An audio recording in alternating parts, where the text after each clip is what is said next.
Proud voter कहलाऊंगी, पूरे देश संग चुनाव का पर्व मनाऊंगी।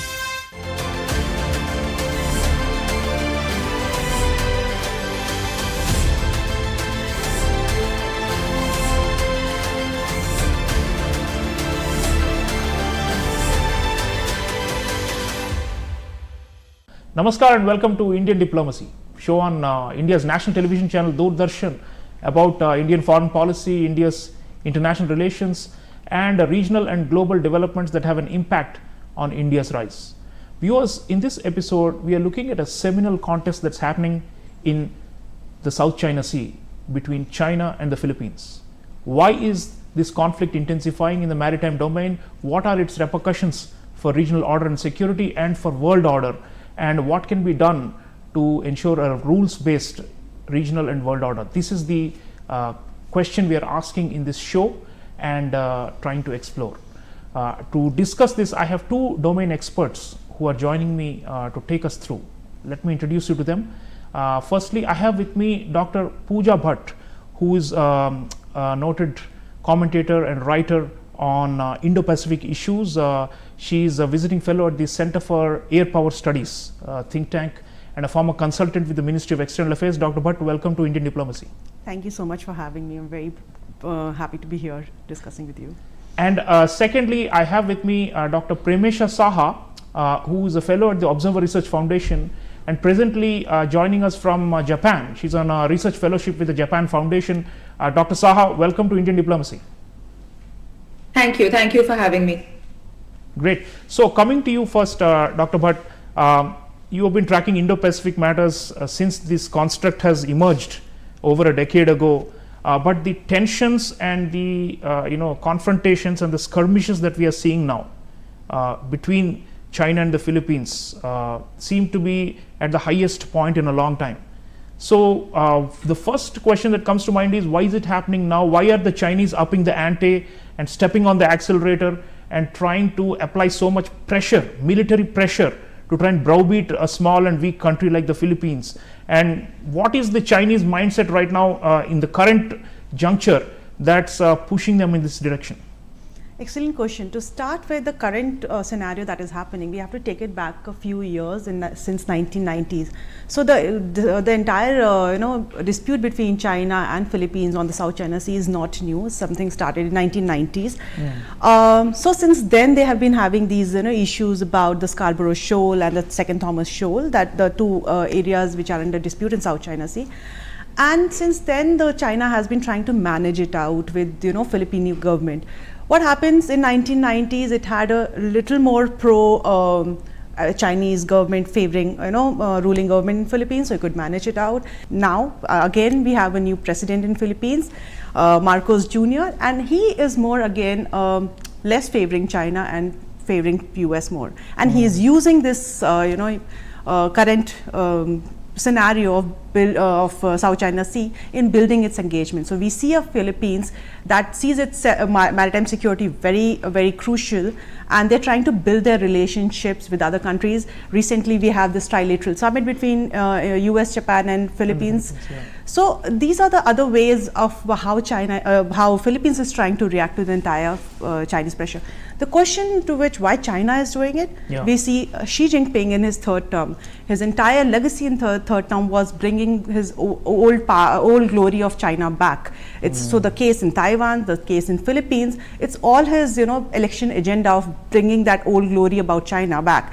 Is he's trying to work it through those imperialistic expansions that he's trying to do. So these are mixtures of domestic and international reactions that we are seeing in South China Sea. Given the fact US has again added to the entire South China Sea dimensions, where they have more presence in South China Sea, they are doing more exercises in South China Sea. So there are a lot of combination of domestic and international factors which we are seeing in South China Sea right now. Right. So yeah, the changes in government in the Philippines do matter, and the Chinese become more aggressive when they perceive that the regime in the Philippines is more hostile to them. Let me bring in Dr. Premesha Saha. Dr. Saha, you are a Southeast Asia expert and have been following this very closely and writing about it. The Philippines, what is its strategy as it now faces this giant which is trying to bully and browbeat it. Every day you hear of incidents in the maritime spaces where the Chinese are shooting water cannons or interjecting between Philippine vessels that are trying to reach their legitimate territories, trying to blockade the Philippines from areas that they claim, and essentially using their maritime might, to try and establish a new fait accompli and to eject the Philippines from these spaces. So if you are the Philippines and you're small, what are your options now? Because Dr. Bhatt was saying that an earlier regime tried to appease the Chinese, and still the Chinese did not relent and give up their claims. Now Ferdinand Marcos Jr., we had the Philippine Foreign Secretary on Indian diplomacy some months ago, and he was also talking about rules-based order at stake. Now under this current regime, they are taking a more confrontational path. But either way, the Chinese don't give up and relent. And so what do you do if you're a small country and you are, your very existence and survival is at stake? Yeah. So currently, as you very rightly pointed out, the Philippines, the change in government, the present government is very pro-US and contrary to the previous one.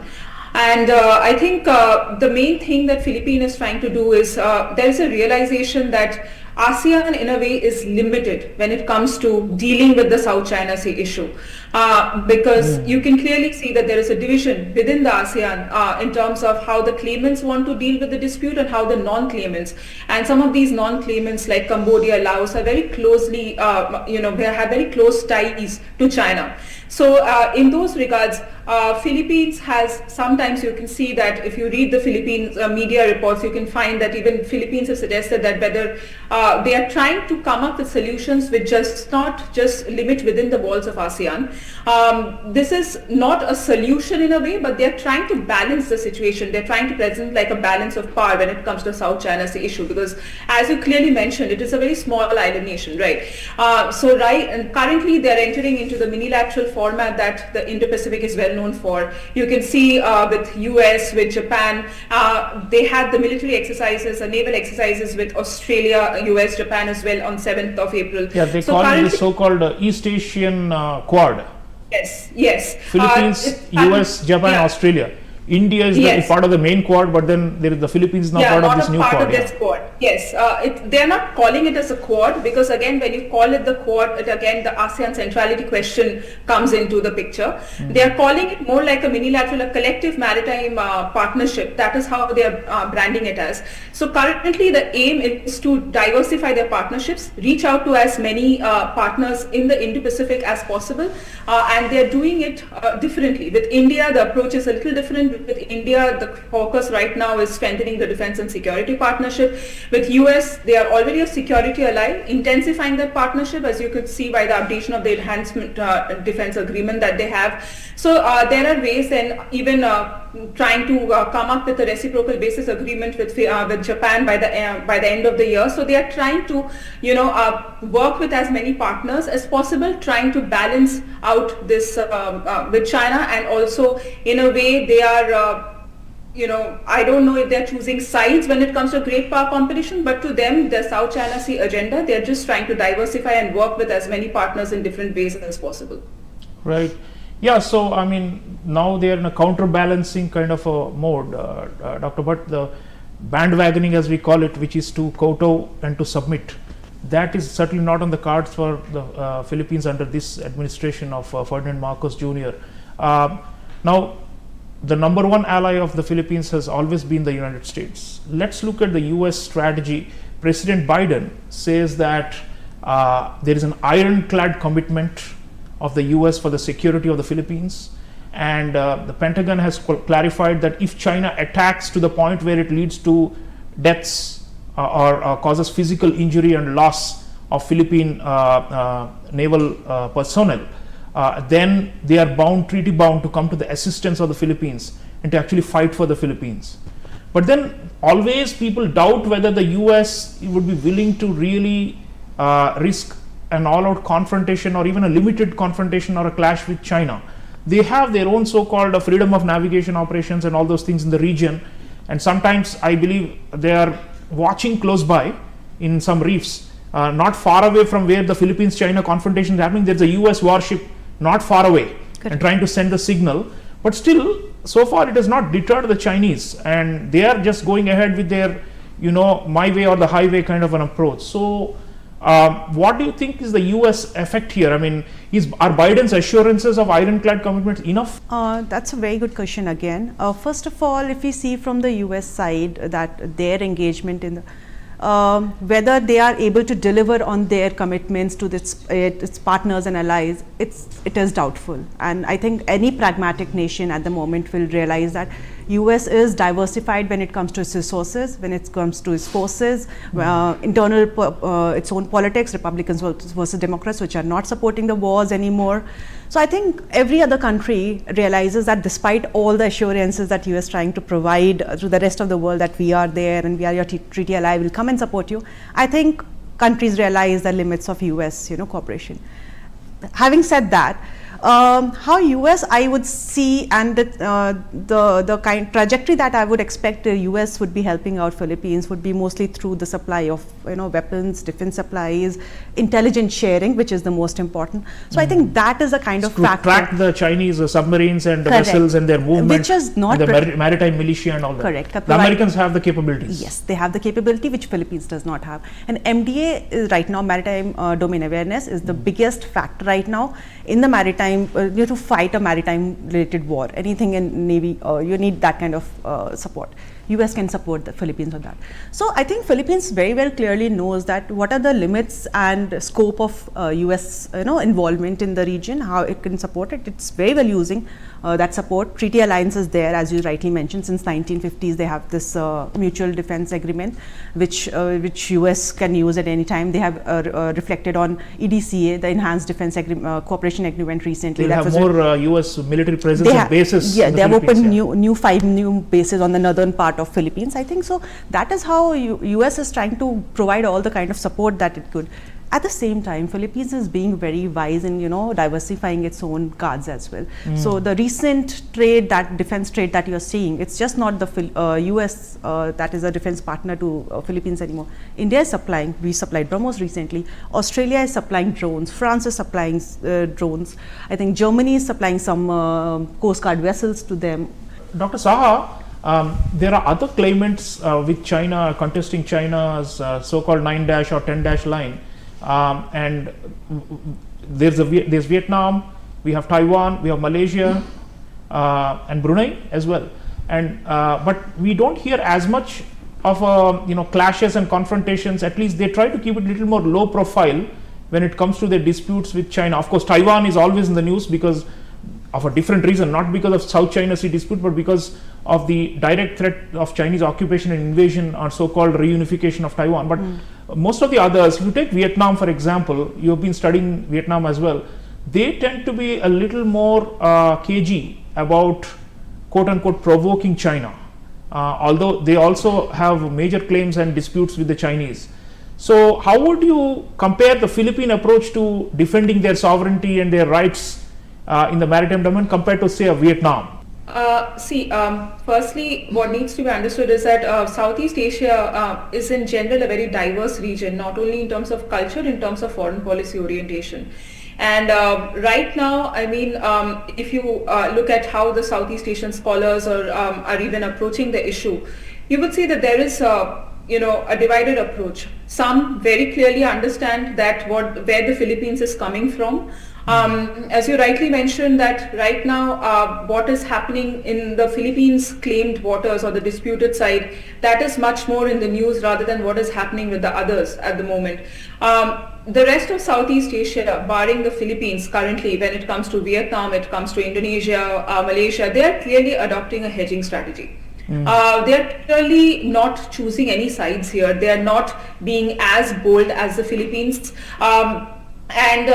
what the Philippines is doing, it cannot be considered as a general approach also. It cannot be looked at as that is what, Southeast Asians, if they are in a way understanding where the Philippines is coming from, but even when you look at the government officials, they are also quite skeptical about what the Philippines is doing and whether that can lead to a outright confrontation in the South China Sea. That is one of their primary concerns. You spoke about Vietnam, but you can see that Biden was visiting Vietnam. He visited the Communist Party offices, and just days after, there was also a visit from China. So they are clearly, keeping both their options on the table, and that is how. But Philippines is very much acting, their policy very much spells out anti-China at the moment.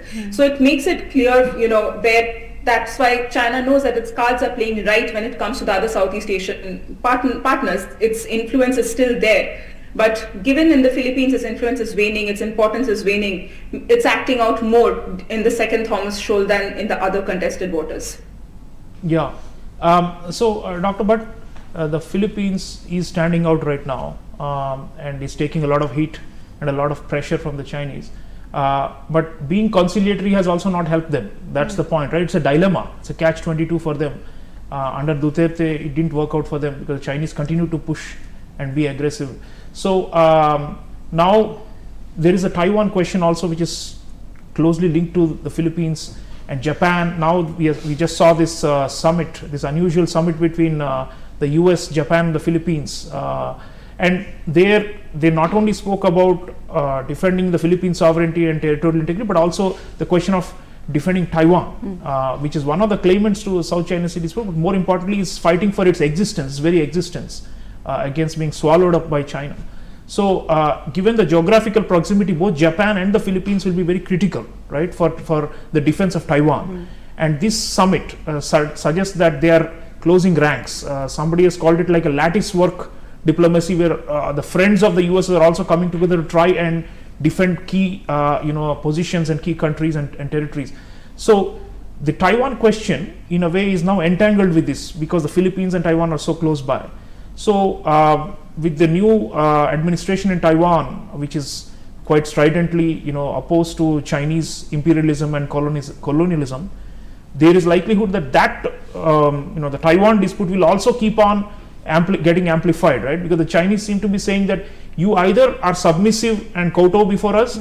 If you dare to stand up, we are going to try and bully you or try and teach you a lesson.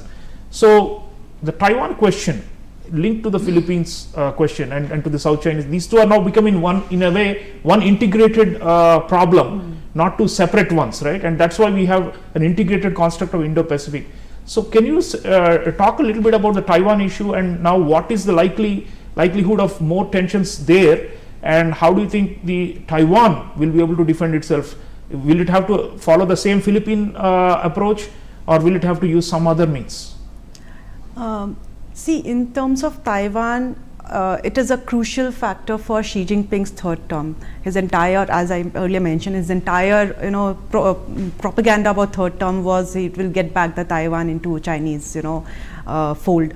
And with that kind of election agenda, he had won this election. So it's very prominent for him to get Taiwan, to get control over Taiwan. Whether it's the political control, whether it's territorial control, we need to still figure it out how he would want to control it, because it also knows the importance of Taiwan in terms of geopolitical backlash it will get, because Taiwan by now, even though it does not have more than 5, 6 or 8, I think, international countries who are giving international recognition, but otherwise if you see, Taiwan has way more recognition internationally. So informally. Yeah. So I think China very well knows the moment, and every time it's upping its ante on Taiwan, more attention, more support Taiwan is getting. So China very well understands that dynamics, that more it will pressurize the Taiwanese factor, it will get backlash. But at the same time, the how Philippines has gotten this entire issue into till now, till 2012, I would say the Philippines issue in the South China Sea was not very prominent. We were not looking at Philippines South China Sea issue. International gaze was not in it. what exactly happened in past these 10 years? Philippines actually started promoting it as an international issue. It started bringing more media personnel on its boats, giving more media attention, so that the issue of South China Sea is no more a regional issue, it becomes an international issue. And that's what got its support. So forever, it was for Philippines, it was a very domestic issue or a regional issue. Now entire world is interested in it. So that is how I would see Philippines has worked itself up in terms of international levels and got this support for South China Sea and Thomas Shoal. When we compare the Taiwanese politics and Philippines politics, we cannot compare, as Premesha also mentioned, because all these countries have different relationships with China. Yeah. So how they are trying to play it out with China, Philippines is diversifying its relationship. Vietnamese on the other hand, and some other countries are basically hedging from China.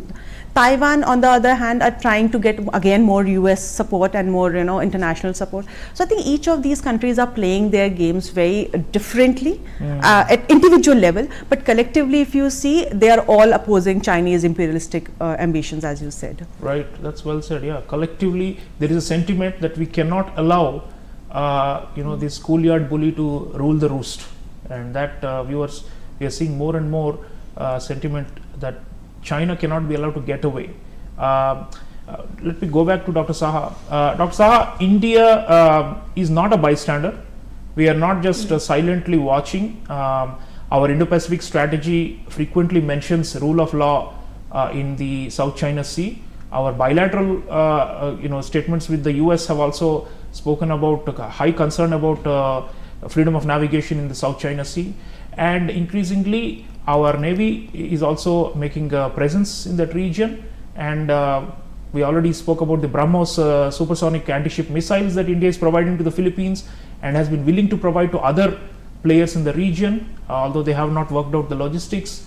So for us, the stakes are, what happens there is not just something that is distant and far away, but it will have ripple effects, because if, as a matter of principle, if a bigger power is allowed to get away with murder there, it is going to come after us as well, and we already have a big confrontation with them in this region. So how would you analyze India's role and perception to this, this volcanic situation that we are seeing in the South China Sea, and what have we done so far, and what more can we do? So if you see India's approach, a shift is very clearly visible. Even before, look at these recent two visits of External Affairs Dr. Jaishankar to Manila, Philippines, and statements. If you follow the statements, the chronology of statements, say in 2012 and stuff, we used to come up with very generic statements which mostly all countries who were not ex-party to the South China Sea dispute used to come up with, that freedom of navigation has to be maintained, the dispute has to be settled as per the provisions of UNCLOS, the law of the sea. Now if you see the Indian statements, it has become firmer, it has become bolder in terms of, outrightly the 2016 ruling. We've just started referring to that in our statements, especially in the last two visits to Philippines, that India, wants to support the Philippines in its fight towards territorial integrity, and that it stands by the 2016 ruling. These kind of statements were not made before.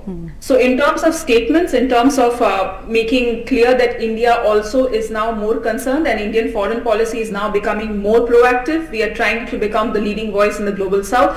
In that way, our statements have undergone a transformation. In terms of steps, defense and security partnership, India had been trying to make inroads, but as you said, BrahMos deals with Vietnam, Indonesia has not worked out in the past. With Philippines, it has worked out. If we can strike similar deals with other countries, then I think the fact that India is trying to emerge as a security and defense partner, it has to sustain that by entering into similar deals with other countries.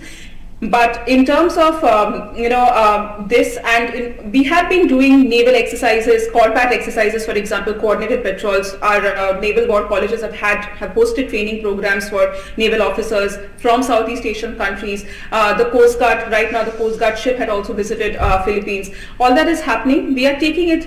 We are not being as bold, say, as the US, Australia and Japan at the moment, but we are taking it step at a time. and our policies is transforming. If you just go back to the 2017 Quad meeting which happened, India was the only among the four which did not comment on the South China Sea issue when the thing was happening. But now India is much firmer. India is taking bolder stance. So our our policies are undergoing a transformation. It will take some time for India to be seen by the region as a whole as a strategic and defense partner.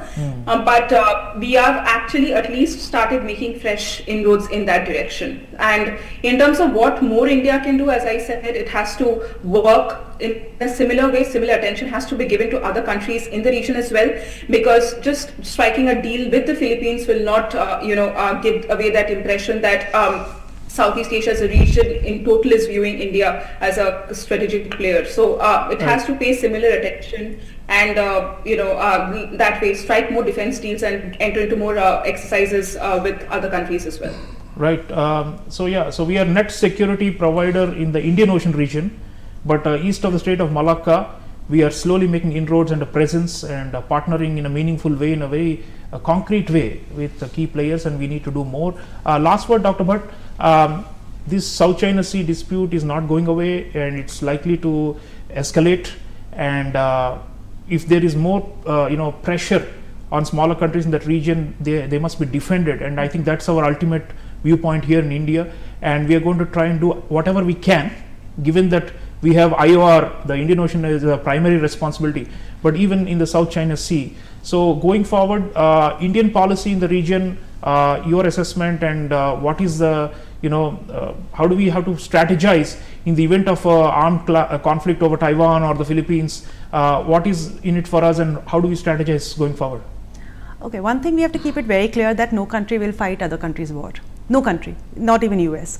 So in keeping that in mind, what we best we can do is support those countries with the right kind of infrastructure, right kind of training, right kind of equipments, right kind of information, which US is trying to do, but it has its own limitations. And this is where India also steps in. India is already having its emerging entire ecosystem of information related equipments. We have our satellites, we have our underwater domain awareness.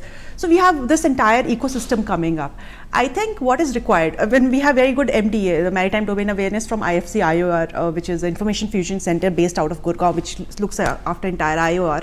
I think what we need to do is plug more countries into it, start sharing information. It's just not the equipment selling that will work. It is also the using of those equipments. The training has to be there. The interoperability should be there. The standard operating procedures has to be harmonized, so that different countries, when they are working together, they should know the language of each other.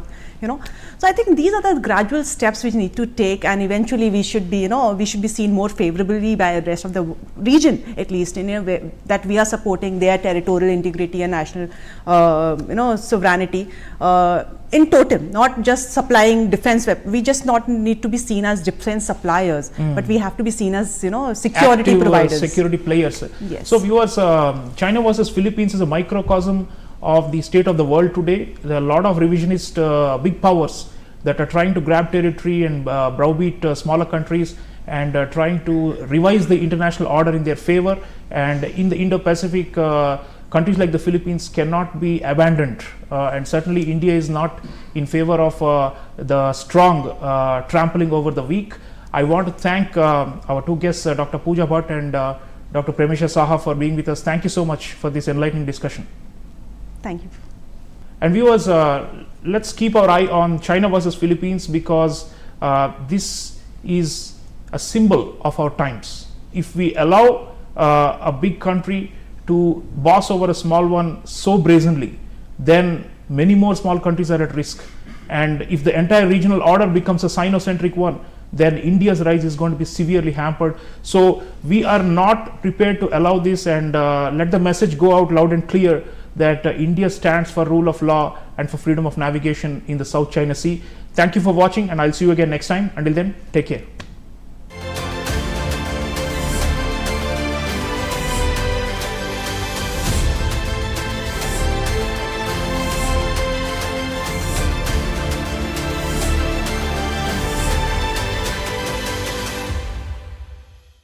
जल्दी tiffin pack करो Raju. Mobile छोड़ो। अरे दीदी वो bank का number चाहिए।